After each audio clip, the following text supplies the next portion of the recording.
I'm sorry, are you still there? Yes, sir. Okay, so, excuse me. Can you verify? Yeah, or can you tell me what are you, so what are you calling about?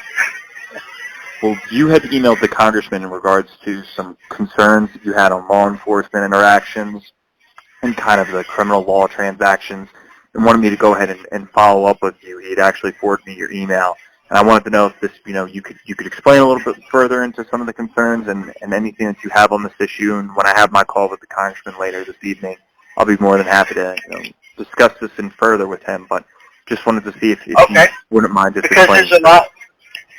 Right, because there's a lot. I'm sorry. I'm hearing half of this. Give me a second. Okay, so because there's a lot there, let's start with one subject and then move to the next, if that's what you mean.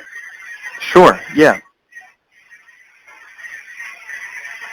So you start it, and I'll explain. Well, I was just kind of hoping that you would explain, where your concerns are coming from on this, because I know when it comes to criminal justice reform, the Congressman obviously, wants to try to work on this issue along in a bipartisan fashion.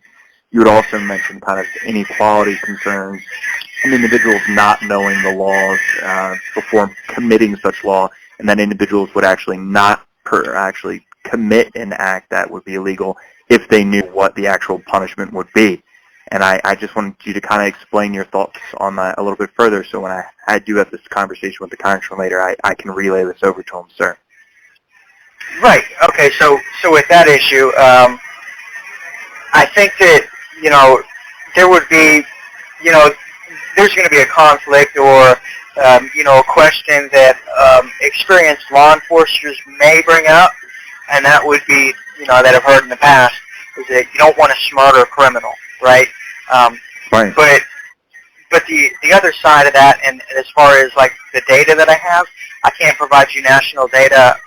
It's in the process of doing polling, but nationwide polling just isn't reasonable for me and the people that I know. We don't have that money. We don't have those resources. I think that's why we see this at a different perspective than it's been seen before. The concept is to govern fairly, you have to first introduce and in some measure educate on a person's rights and responsibilities when interactions with law enforcement occur, when interactions between people occur, such as if someone came up and they were spitting on you. That could be considered deadly force during COVID times, and reason to use a weapon to stop them from continuing to spit on you. That's a gray area. We're never going to get everything, no matter, what happens.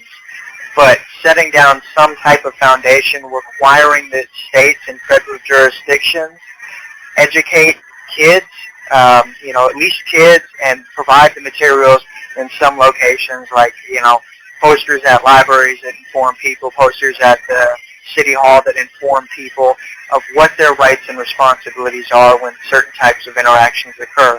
Those law enforcement interactions, the right to refuse questions, the responsibility to stop when an officer says stop, informing them that if they do certain actions like run away and then they turn around with a weapon, that an officer has the right to use deadly force at that point.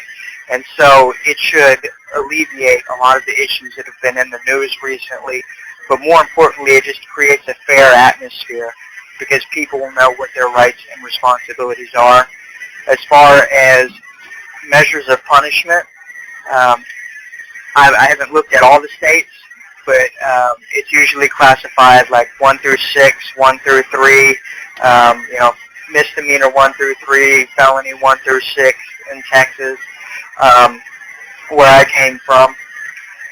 And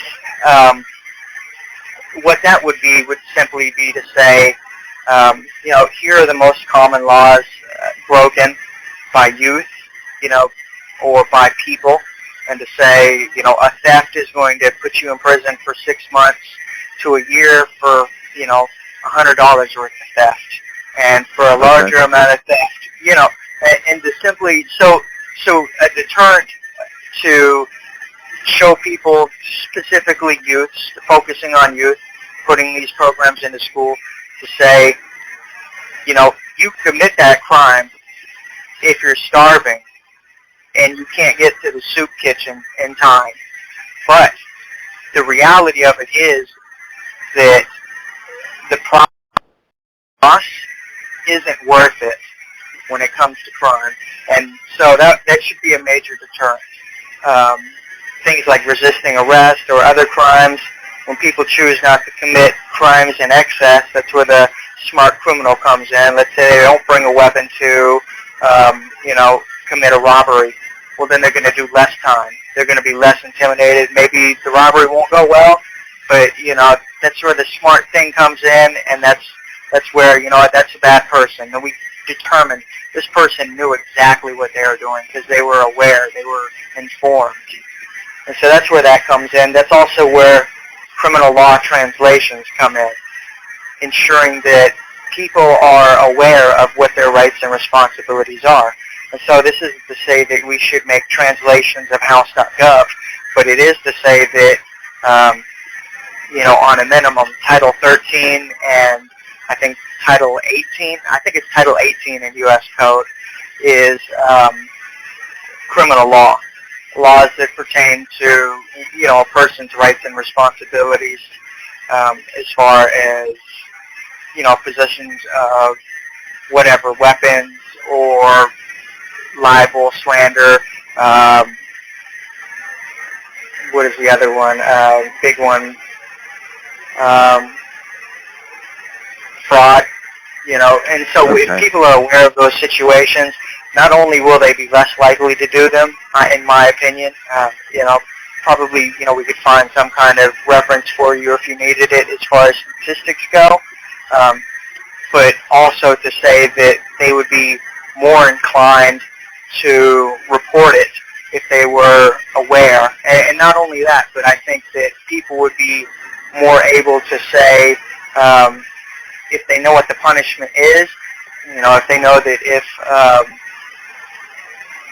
you know, it requires A, B, and C to prove this, that they'll have that ready for law enforcement. And so that law enforcement has, all across the country, they have different methods for translations, for translating. They have numbers that they call in, and the service does a translation over the phone for them if they don't have a person who speaks that language available and communication is, you know, needed. So if someone has a translation available of the criminal laws, if states are required, federal jurisdictions are required to have those translations, then people who don't speak English or don't read English well are going to be more likely to use the system to stop crime. They'll be productive members, and again, they'll be able to see cost versus loss. And while I'm not saying the communities don't talk and people aren't aware of these issues, this is just these are just improvements to update because it's possible now with the internet and so on and so forth. Well, no, I understand where you're coming from on all of that, and I also think that if we were able to get to children earlier and teach them at an earlier age and get better education system out there, that we would avoid the criminal justice and possibly even had to avoid them having to even know these laws and regulations if you're able to get the earlier intervention and help those kids so they, you know, do not perform any illegal acts. But I also think if you're able to, you know, allow individuals to know their rights and you know what you know, each jurisdiction or state has different, you know, laws for how they implement things. So I understand where you're coming from. That if these were more widely available, people might know more information on this and avoid any type of altercation whatsoever. Yes, I honestly, I do believe that, you know, a more informed, educated person feels less resentment if they get a harsh sentence. You know, they're not as angry. They realize that they knew what they were doing was wrong, and, you know, so on and so forth. Moving forward, you know, I think people would be happier to know that, if not only with that information, but as far as increased access goes,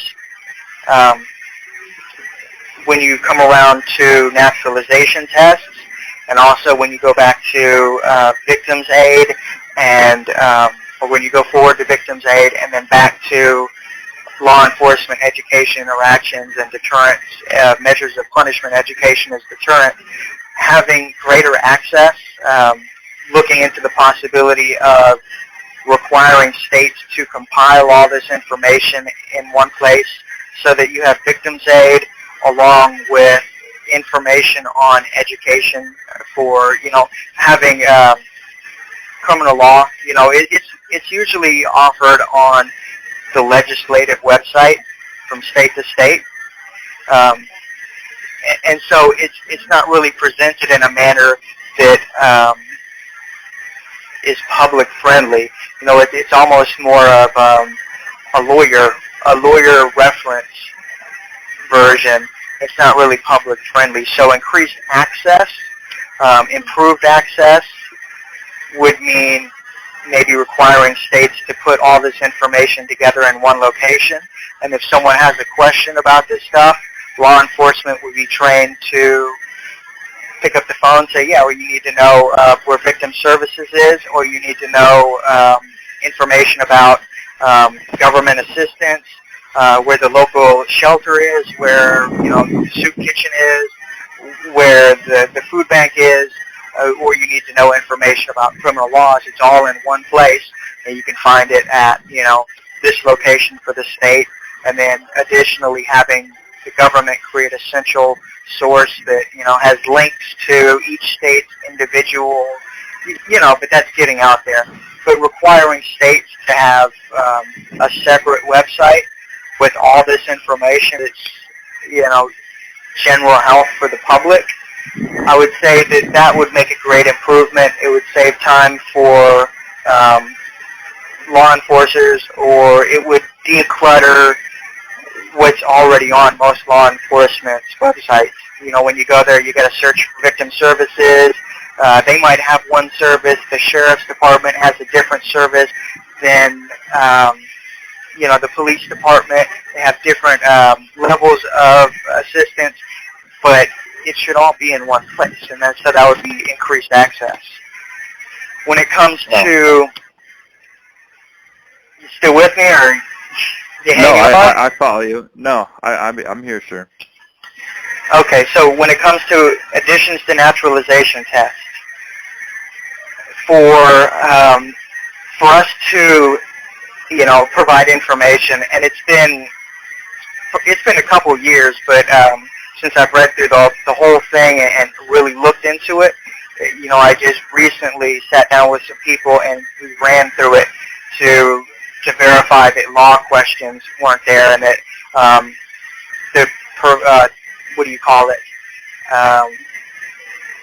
the information of where to find criminal law is there. It's not, so it was just a quick verification. And I'm sure that I think there's 3 different tests. What it is we offer, or we explain ideology. We say, George Washington founded the country. It was created in 1776 when the Constitution was written, based on the concept that all persons, all men, the language for man being a human being at the time, are created equal and they're endowed with certain rights. And, it progressed into what it progressed into. But anyway, so with adding additions to naturalization tests, that would mean providing resources, those translations of criminal laws, possibly other law, business law, depending on, what's seen relevant and what's not seen relevant. Obviously, zoning laws are going to be something that's, stuff like that isn't necessarily going to need immediate, what would you call it? I wouldn't say immediate. So I haven't been educated into the right word to use, but it's not going to be an issue that may necessarily need to be translated. It may be something that the idea of learning the unofficial language English and learning how to read it to be a more productive member of the society and use the services and tools and be businessmen, whatever. But so when you get down to naturalization tests, offering services, is already done. I think we have a couple different legal services that are offered.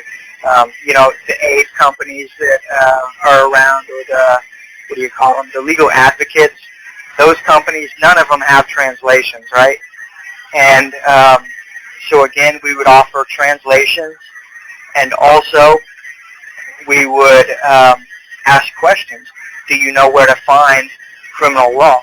If they're applying in one state, then an additional question may be to say, do you know where to find laws for Ohio? Do you know where to find laws for Chicago or Texas? Or, for Illinois or Texas? And then, alternatively, it could be as simple as saying, this is where you find the information. That's up to the determination of whatever we think will create a more productive, inclusive environment. The goal is to create, offer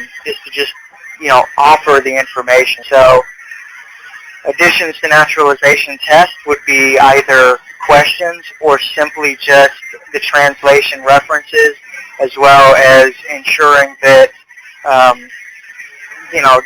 information is provided to the best of the government's ability for these citizens to become more included. Maybe offer English as a second language information, whatever, and so on and so forth. When it comes to, where are we at? We touched on translations, we touched on education, increased access. So legal aid, this is something that, without a couple $1,000s, maybe tens of thousands of dollars, realistically, I don't see how myself and others would be able to properly research this. When it comes to federal laws and state laws, federal jurisdictions, district courts and state courts, there's different forms and other situations of, procedures and just forms and information that's lacking. Again, it's more complex than, without having info right in front of me, I can explain to you. But in short, situations like civil court, with civil court, you don't get a public advocate as you do with a criminal victims court, and so there's a certain amount of restitution that isn't being received. If someone breaks something while they're physically harming you, a federal or a criminal court isn't going to provide you restitution, isn't going to pay you the money for the broken item. Or they'll pay you money for the broken item, but they won't pay you for the physical pain that's caused by the broken arm. And so that is more of a back and forth email. That would be more of a comprehensive, 3 to 5 year review of the justice system to determine if, it would be best fit. And again, I don't have any idea of, what kind of support this office would want to see to begin reviewing whether that's possible. But, as far as courts go, if a federal court can see someone for a criminal issue where someone got their arm broken, that might have resulted in someone not being able to do a full duty at their job, which resulted in them not getting, the opportunity to advance in that career or that position, depending on what it is. And so when this person has to take this separately to civil court, it creates a whole separate process, right? person has to be trucked over from the prison if they were convicted to a civil court, and so there may be some options for streamlining. No, As far as, yeah. No, I understand where you're coming from, sir, on the concerns of individuals not having the information, readily available to them before either committing a crime or something happening that hinders their ability to pursue further in their workforce or along those lines. The difficulty is, which I understand you're coming from, is different localities, different counties, different states have different rules. And to be able to do this on a federal statute is kind of a different realm, just because the state's rights kind of supersede over the federal's ability to implement certain rules and laws. So I get where you're coming from on the fact that a lot of this isn't readily available. But I also think if more was done to promote on the local levels for individuals, and if we were able to invest more into our early education, as I stated earlier, for children to, better educate them to avoid individuals from having to, to even potentially commit any crimes or any wrongdoing, so they could avoid the criminal justice system in itself. I get where you're, also coming from on that. But I'm still a bit trying to figure out, are you just want to try to see this mandated at a kind of a federal level where all of this information would be readily available, or would you prefer it kind of be more available on the state and or local levels? So I guess I'm not college educated. I don't have a law degree. I don't have government degrees. You guys are best fit to do that.